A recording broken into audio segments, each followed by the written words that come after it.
We went to Pakistan already. Rob City with the word of the day. We are going to Mongolia, guys. It is amazing to go to Mongolia. This is where Mongolia is. If you look at the little globe picture here. Yeah, Sonic, you were the one that always guessed Mongolia. That's why I was really surprised you didn't do it this time. Rick, he had no idea. When I set up working on my stream, he is never... I don't like him to be around me when I'm working on my stream. I'm like, I'm going to be working. This is my time, my space. Yeah. Yeah, I know you do. All right, so if you look at the picture of the globe, you could see where in Asia Mongolia is. And the bunnies told him maybe.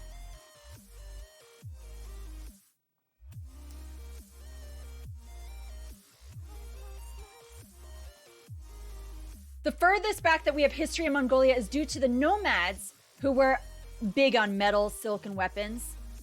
The Xiongnu in 209 BCE, they were the cause for China wanting to build the Great Wall because they were constantly longing to battle. So here is a picture of the Xiongnu trying to talk to China,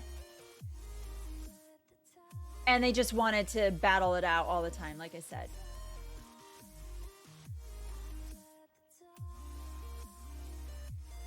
Whoa there, Rob Steady. Whoa there. Hey, Boomstick, how you doing today? There's a band that does Mongolian metal. That's awesome. You've seen some pretty good walls, but never a great one. Well, yeah, so we have the Mongolian Xiongnu to blame for the Great Wall of China. Mongolia split into several tribes that eventually united again in 1206 CE due to Temujin. Anyone know who Temujin is? Anyone have any idea who Temujin is?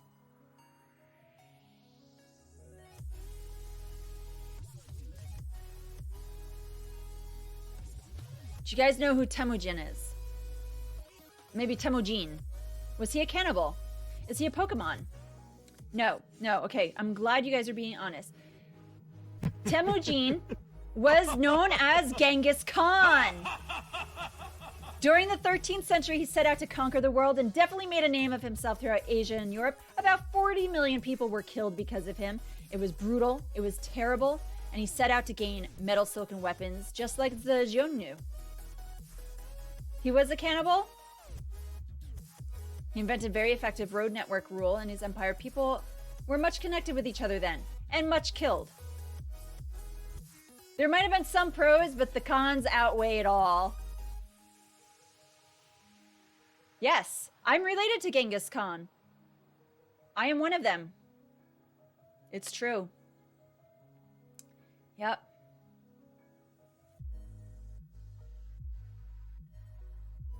Very true.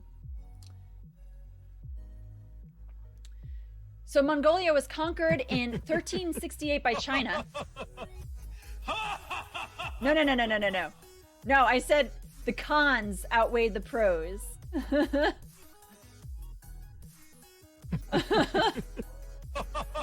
They fought for centuries with China and were forced to have allegiance to the Emperor of China, which became the province. Mongolia became a province of many times throughout their history of China because of this issue. It caused Mongolia to be split into two parts. The inner part belongs to China and the outer part is independent. So Russia also tried to help stir Mongolia to independence in 1911 after the fall of the Qing dynasty. China took over again in 1919, and then Russia took over in 1924. After Mongolia joined the UN in 1961, the Soviets tried to run the Chinese out of Mongolia up through 1983. After a few years, Mongolia started to rebuild their independence with protests in 1989 and 1990. They peacefully were able to have an election in 1993. But they are still split through inner and outer Mongolia, and still partly owned by China. So that's that history, in case you did not know.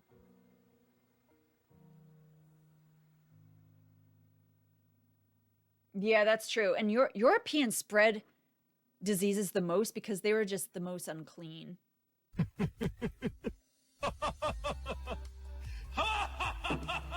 No. I'm saying that they didn't find their independence until 1993. And China still owns Inner Mongolia. So if we go back to this picture, you have part of the Gobi Desert that you see on the bottom. Part of that is China owned, like a big portion of that.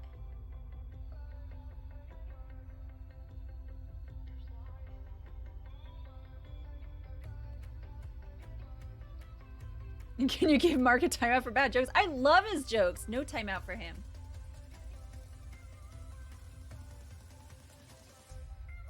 About 94% of those living in Mongolia are ethnic Mongols from the Khalkha clan, though some of those are from the Durbet, Derganga, and a few smaller clans. 5% of Mongols are Turkic, Kazakhs, and Uzbeks. Khalkha Mongol is the main language spoken, and they write their alphabet with Cyrillic. Some also speak Russian, English, and Korean. So that's what we can learn from the Mongols.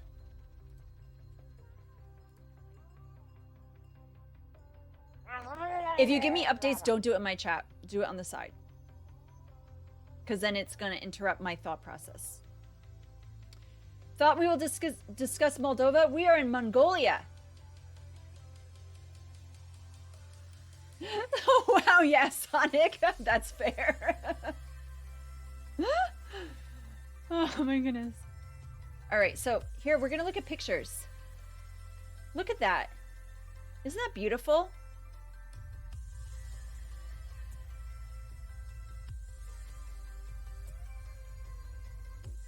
This is the oldest national park ever. Ever. In all the world, this is the oldest national park. It is called the Bogd Khan Ul National Park, created in 1783. My two favorite colors, too. Isn't it gorgeous? Here's another picture from it.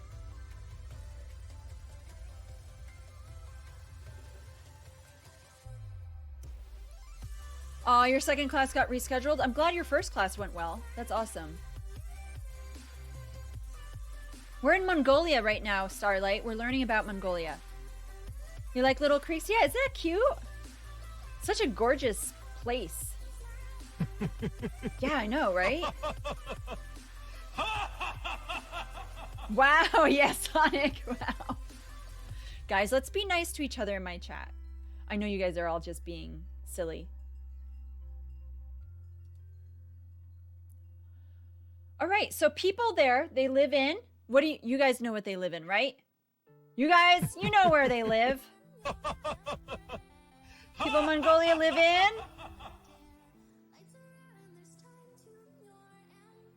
Help me out. Houses? Yurts. Correct. Yurts or gurs. Some of them have solar panels. So here you have a house with solar panels. They have electricity and satellite dishes.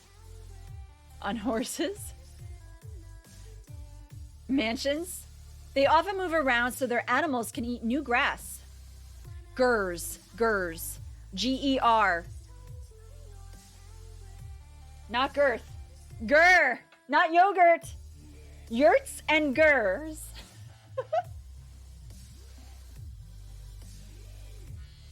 People who live in cities do not live in yurts, but they used to move 3 times a year until then. And it's a nomadic city. The city actually used to move from place to place. Now it's in a stable area. But they actually moved the cities with them. Half the people who live in Mongolia live in their capital. Gurs. Here, we'll do another picture so you guys can see them up close. Gurs always face south since wind usually comes from the north. Are there pictures of the interior? Oh man, I did not look for one. I should have done that. Thank you. Let me look for one real quick and I will show you.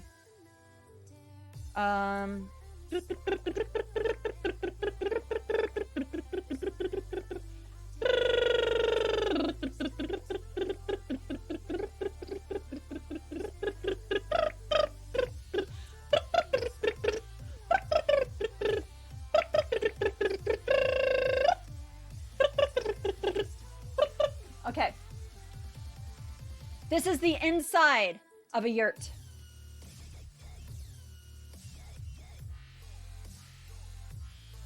Pottery Minds, good morning to you. Everybody yurts sometime. Yeah. Man nipples right there.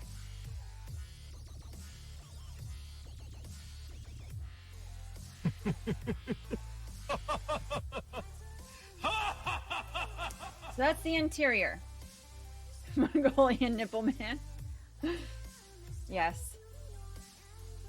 More developed TP? Yeah. It's very big inside. I mean, that was only like half that we saw. No problem, Menagerie. Thanks for asking. Yeah. Nipplegolian. Oh, you want him to come back? I'm sorry. I already closed him out completely. But instead, let's learn about the large festival. Oh, wait. That's a city. This is not the large festival. So let's look at the city that half the population lives in. Half of their population, again, live here. Right here. There you go. The rest of them are nomads. They just travel out.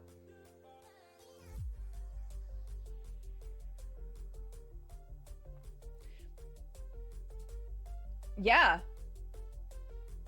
Yeah, this building here, it is like a sail. It's really cool.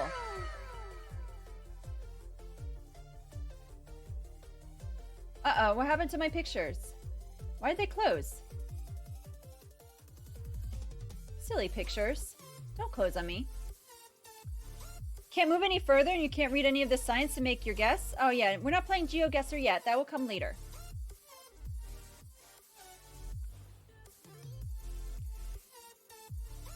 All right, so the national large festival called Nadam, or Nadam, focuses on food and games. Oh, here's more of the city. I'm sorry. This is another that sail building. I forgot I had another picture of it.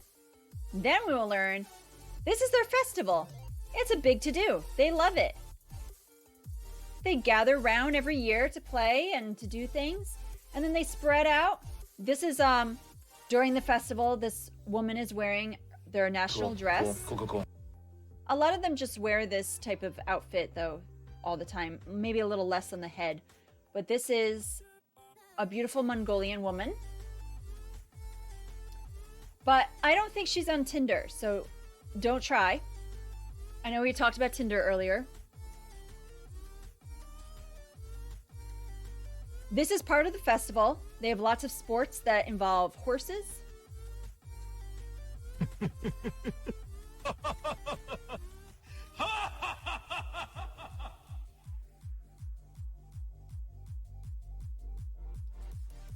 And there we go.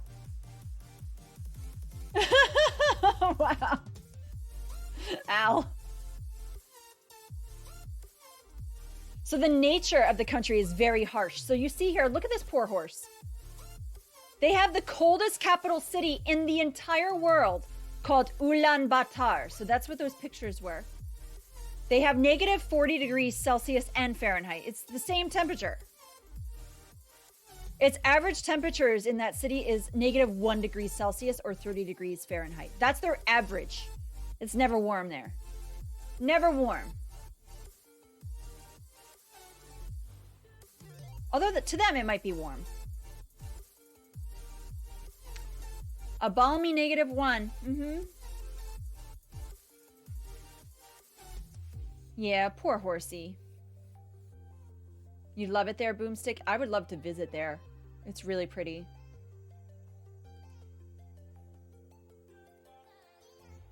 This is Kuten Peak. Now, I don't know if I'm pronouncing any of these things right. I'm just doing my best. This is Kuten Peak.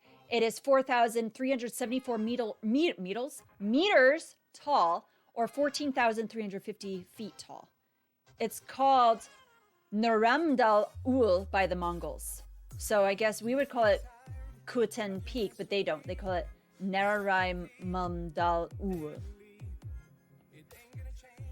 Freeze-dried horse jerky. Oh no. Oh no, a poor horsicle. Yeah. Poor horsey. Wrong, sir. Wrong. And here we have the Potanin Glacier.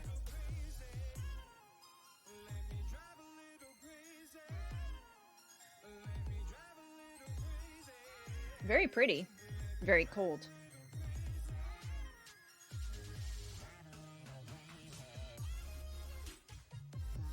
And then, you know, you also have the Gobi Desert. They have so much variety there in Mongolia.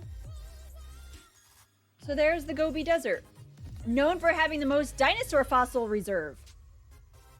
If you guys like dinosaurs, go there. You'll find lots of fossils. They're all over the place.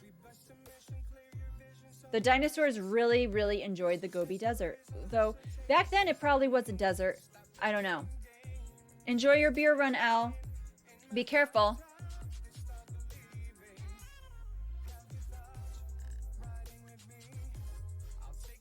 I knew saying dinosaurs would bring Pepper back out into chat. Stegosaurus fossils to reanimate? Maybe. The country has over 260 days of blue skies due to it having little rain. So when you saw throughout me showing the pictures and my just chatting background I had, it was so blue, right? So blue. That. And when I showed pictures of the national park, such blue skies there. Yeah, Sonic, you like dinosaurs too? That's awesome. Let's talk about animals. There is the two-humped Bactrian camel. It's endangered. The Camel Festival has helped protect the species that they have been having since 1997. So they have this festival in order to breed these camels because they were dying out. They're endangered still. Not a camelsaur, it's a Bactrian camel, but I mean, maybe it's a dinosaur.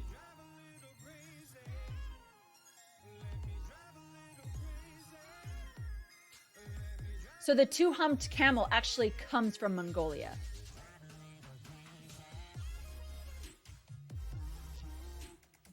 It looks very uncomfortable. Their humps. Like, that is a strange thing to think about, that a creature has these big things sticking out of them. Very funny. Yeah, dino. I mean, dinos have spikes, right? So maybe. I have been on a camel, yes. Yes. Have you?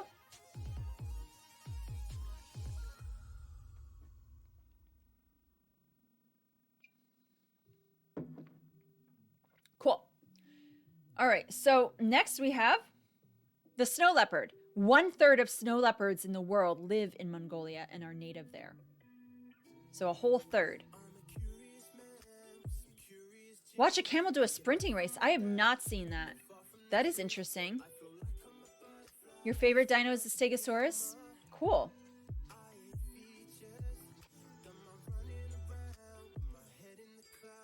I have not been on a snow leopard. I don't think I want to. Yep.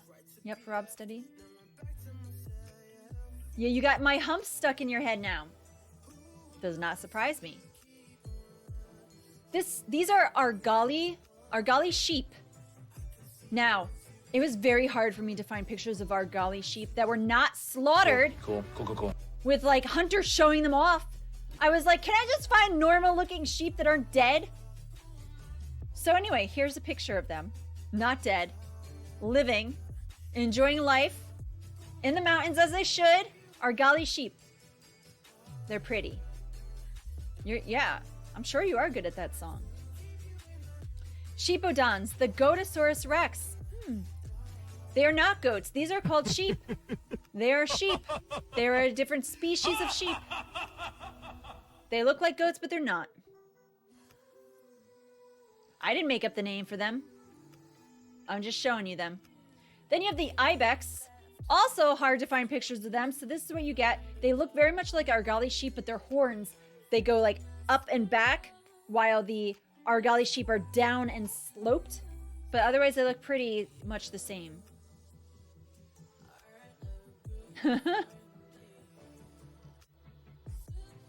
Yes, they are very horny. These animals, definitely.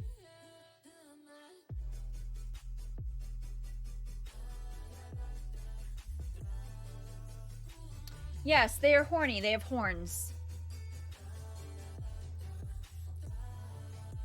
Then you have the palace cat. Or palace. Palace cat. I don't know how you say it, guys. Palace. Palace. Poor kitty. You just want some fish. Only one palace cat. You love this, Grump? It's spelled like this. P-A-L-L-A-S. Palace. Palace. Palace. I don't know. Hello there. Hey, Destroya. Hey, Addie. Nice to have you guys here. We are in Mongolia today. He looks like a depressed Cheshire cat. Mm-hmm. You been lurking? Cool. Yeah. And then you have the black stork. The cat looks like an office worker at the early morning before coffee. He was sad. I know. I wanted to give him pets too. I don't know if he's friendly though. I'm glad you like traveling with me. I'm glad we get to all travel together. Goth stork. Yeah. Goth stork indeed. Happy goth day everyone yesterday. All those goths. One of my best friends is a goth. So she celebrated it. She even took pictures in a graveyard and looked beautiful. He brings emo babies, maybe. Hey, Four Horsemen, how you doing?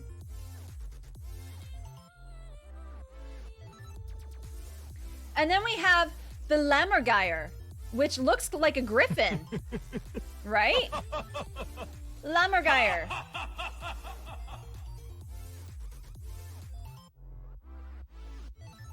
Pretty crazy. Turkey vulture or turkey hawk? No, it's a Lammergeier. It's not either. It's really weird. Very weird. I think he has had a day. He is really cool. Oh, nice, Destroyer. That's awesome. How did your interview go? Did it go well? You technically celebrated? Awesome. I'm so happy for you. So then we have, I'm going to give you a little bit of history for the next animal. Next animal is called the Przewalski or the Taki horse. It's known as the last wild horse in the world. A Russian-Polish explorer, so he's part Russian, part Polish. He went to Mongolia and brought back a horse skin to Russia, which caused them to name the horse after him. So that's where Przewalski comes. They were highly sought after for their meat. There were 15 left. 15 of these horses were left, guys. So then they were bred in zoos, and then they spread. And then only about 170 existed when they released them back into the wild of Mongolia.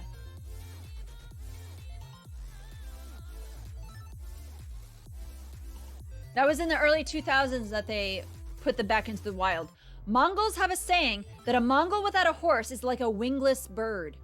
It is said that over 13 times more horses in general exist in the country with various breeds, not just this breed, various horse breeds.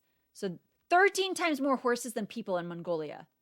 Due to them being in the wild, they have 2 more chromosomes than normal horses everywhere else. Isn't that crazy? I thought that was pretty awesome to learn. Nice, Destroya. That sounds great. Actual last wild horse in... Hey, Kaicha, that's not nice. According to a blog, oh. Yes, they were made into bread. No, they were bred. They are beautiful horses. Oh, nice. I'm glad that you're having a good day in Virginia. A nice steak and fries for lunch. Wow. Yes, we are learning about Mongolia today. Yeah, they were bred. Oh, I'm so nice. So glad. So nice to hear that. So glad to hear that, Destroya. So again, these are called Taki horses. They're spelled Takhi. That's what the Mongolians call them. The Mongols. Here's another horse from Mongolia, grazing there, out in the wild. So again, remember, they have 13 times more horses of different breeds. I don't really know which breed this is, though. Oh, okay.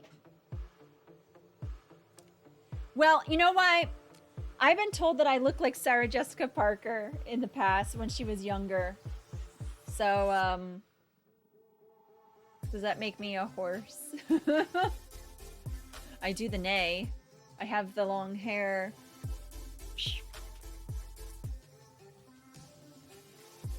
Okay, good. You don't see the resemblance? Good to know. You're living with a wild horse at the moment. You're a toddler. Yeah, kind of.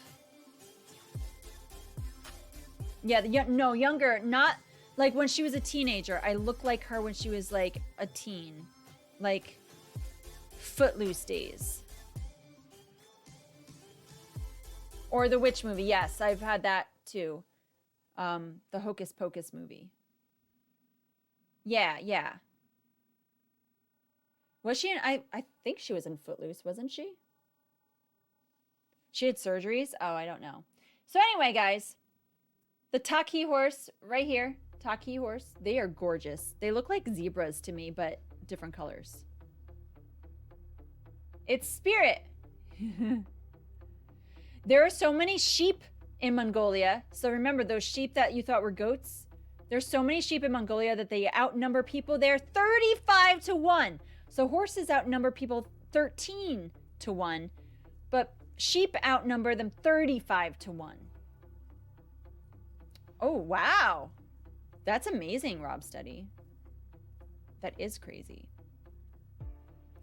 3/4 of the land is used as pasture land for the livestock. Now, I'm going to show you something interesting. This is called Airag or Airag.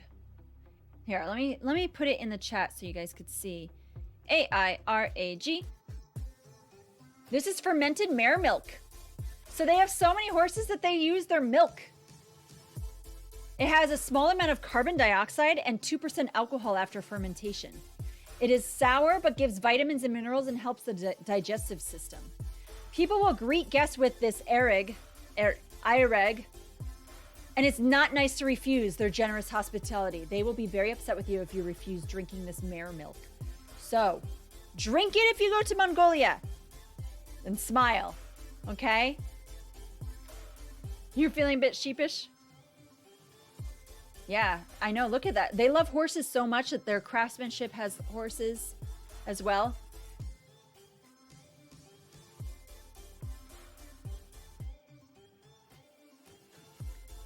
Oh, thank you, Destroyer. That's really nice. I appreciate that. You want to think that they... Yeah, they don't have cattle. They might have cattle. I don't know, but they definitely have horses. So they milk their horses. I don't know how that works. Like if it hurts the horse. I mean, I guess it hurts cows too. But horses, they're built differently. So I don't know. It's interesting. It comes from a mare, a horse. Stop being biased? Nah, he's always going to be biased. Of course horses have nipples. You're silly. You know that. Okay, so yeah, that's Airag or Air. I think it's Airag. Never really thought about it? Oh, okay. Oh, Al, that stinks. Welcome back. Yeah, we're still talking about nipples. We were talking about Mongolian nipple man before, too. Destroya, did you see the nipple man before? Because you said you were lurking. So, Mongolians, the Mongols love ice cream and they eat it year-round. So, you heard how cold it gets there. They eat it year-round. They have a history where animal intestines were put into sacks on their journey while riding horses. and the meat would become mush, and it would taste like ice cream. Long ago, because it was so cold and everything, that it became a delicacy. They believe that they invented ice cream because of this. No, you're not part Mongol.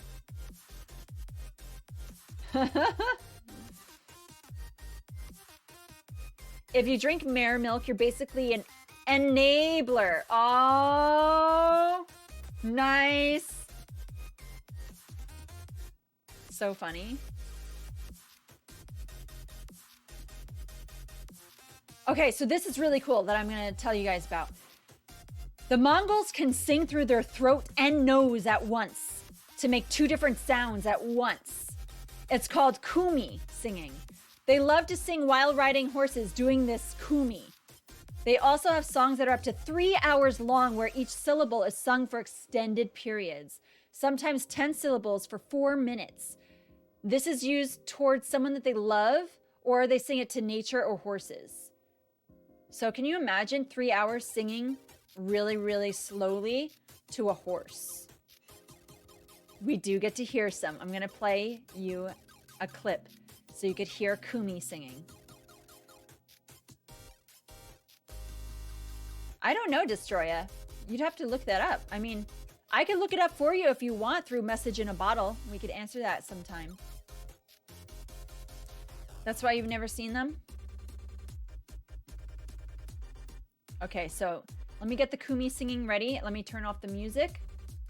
Pause this. You already Googled it.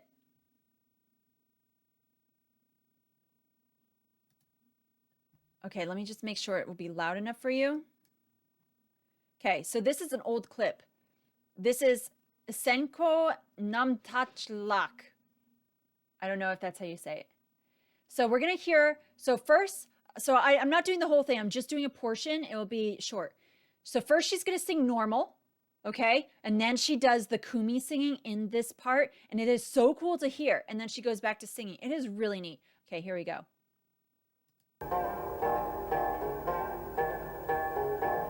Sorry about the video quality.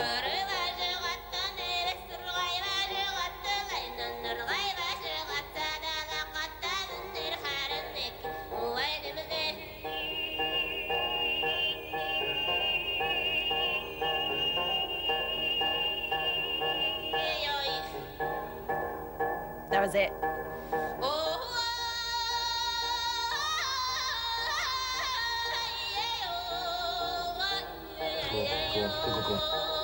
I'm going to stop there because I don't know if I'll get DMCA'd or anything like that. I just wanted you to hear that like weird sound that she did at that one point. That was really cool. And you could see her nostrils. I don't know if you guys saw her nostrils when she did that. It was really neat.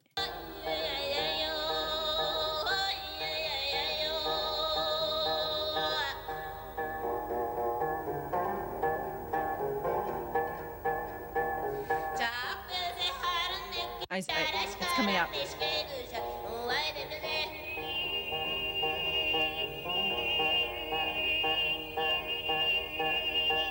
Her nostrils are flaring up when she does that. You could see it like going, it's really interesting. A little Native American sound. Well, you know, when we learned about Canada, it's possible, you know?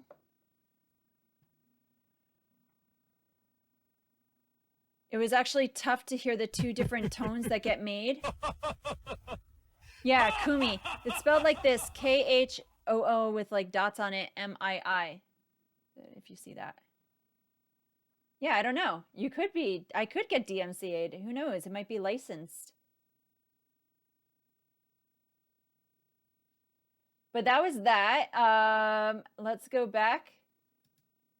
Whoops, wrong thing. Here we go. Mlots. Oh, okay.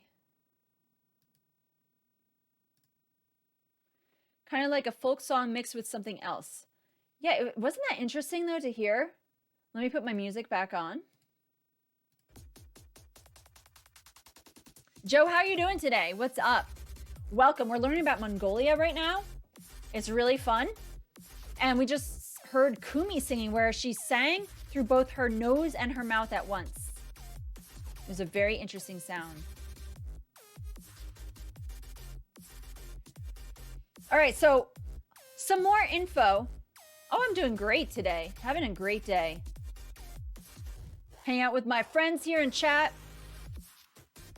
If a woman in Mongolia has more than 5 children, more than 5, she is honored and celebrated. Like they actually have a celebration for her. It is rude to talk in a raised voice or to point fingers at people in their country. You also should never light a cigarette by a candle or speak or stand in a doorway. So don't use a candle to light your cigarettes if you go there. And don't stand or talk if you're in their doorway. You gotta step away and be like, hey, I guess. If a person accidentally touches someone else's feet, they have to shake hands to apologize. I showed pictures from the horseback games earlier. 4 Horsemen. So now I'm going to show you a picture of the largest statue that exists of a person on a horse. And it's Genghis Khan on a horse. This is one shot. I have 2 pictures of this. You could take an elevator to the top of the horse's head. You saying like that, but you don't know if it's good? Through both your nose and your mouth? Yeah, I'm sure they have to practice it. There was a system called the Yam system that existed since Genghis Khan's day. He supposedly invented it, where stations of horses were throughout their country. So people would deliver messages like a relay race. It was fast and efficient, and that was the first mailing system that existed.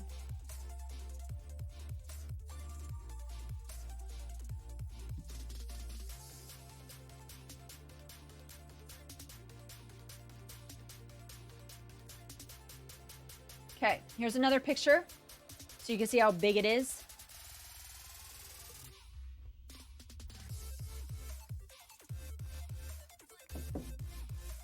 Now we're going to talk about food. You guys, you love this portion. You ready for the food, guys? Who's ready? Who wants to know about the food of Mongolia?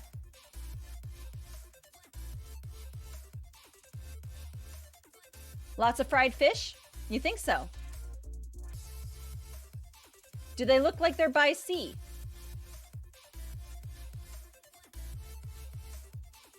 Your stomach's ready. Okay, good. Here we go, guys. Let's learn about booze. It's not booze like drinking, it's B-U-U-Z. Booze. Booze. Your antacid tablets already? So these are dumplings with beef or lamb, onion, garlic, and pepper, and they're steamed. It's a very delicious meal they have there.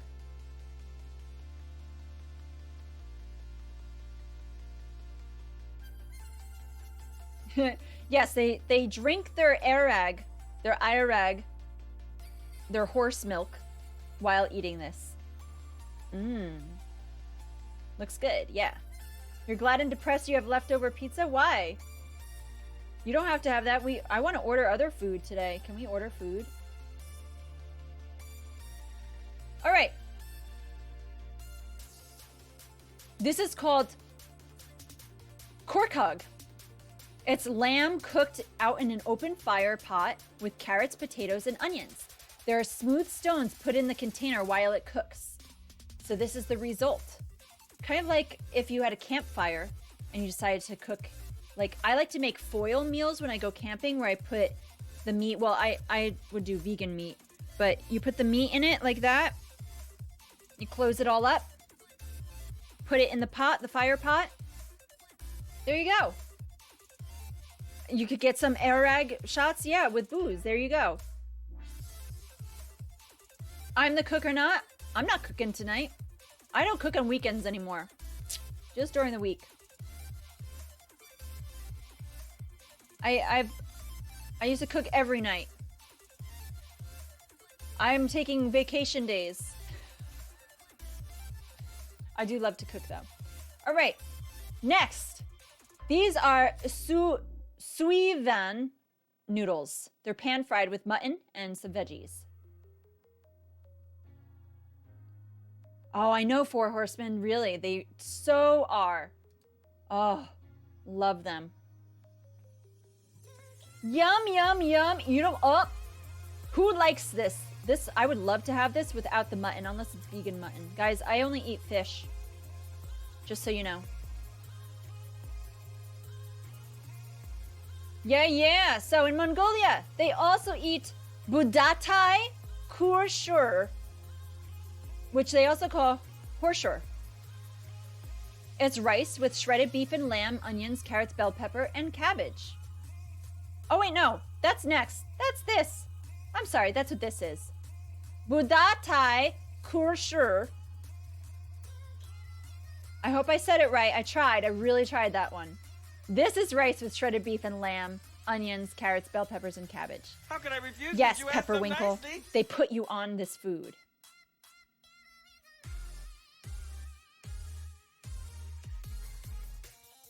I'm mainly a vegetarian.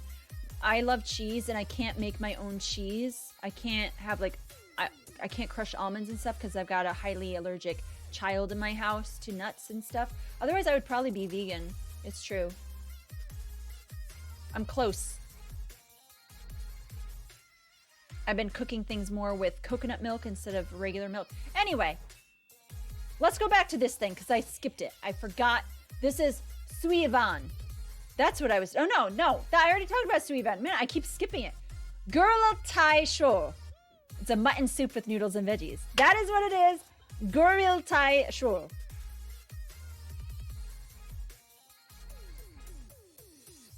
Your mental preparedness for your diet. So as you could tell, they mainly eat lamb and out of everything. Remember, they have 35-1 is their population of sheep to humans. That's what we learn.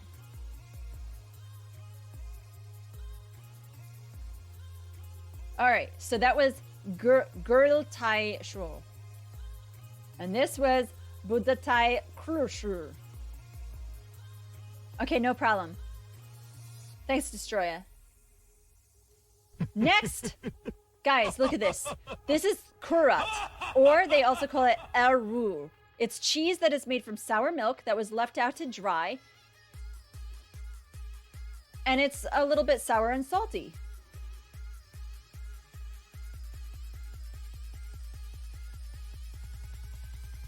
Yeah, I showed their horses, 4 horsemen, before. We were talking about the horses. So yummy, yummy cheese. I love cheese. This is why I'm not a vegan, guys. One day, maybe, but not today.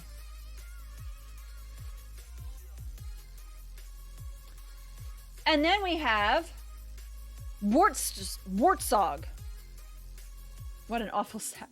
This is Wortzog. Deep fried dough dunked in milk tea. They call these Mongolian cookies. They look tasty. That's their milk tea right there.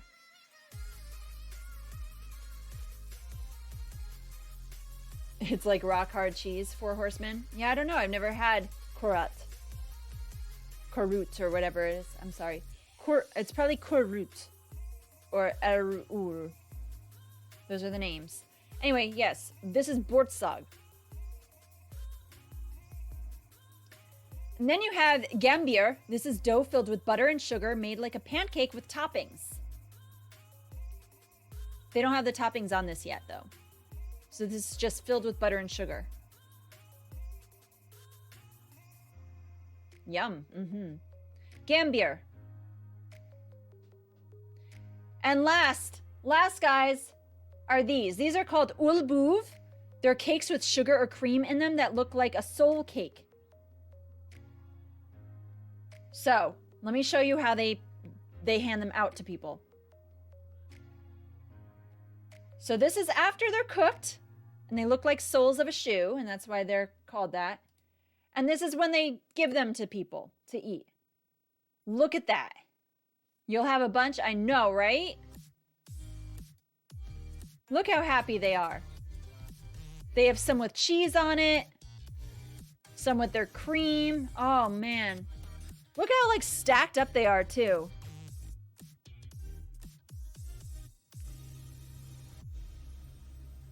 lifeboats.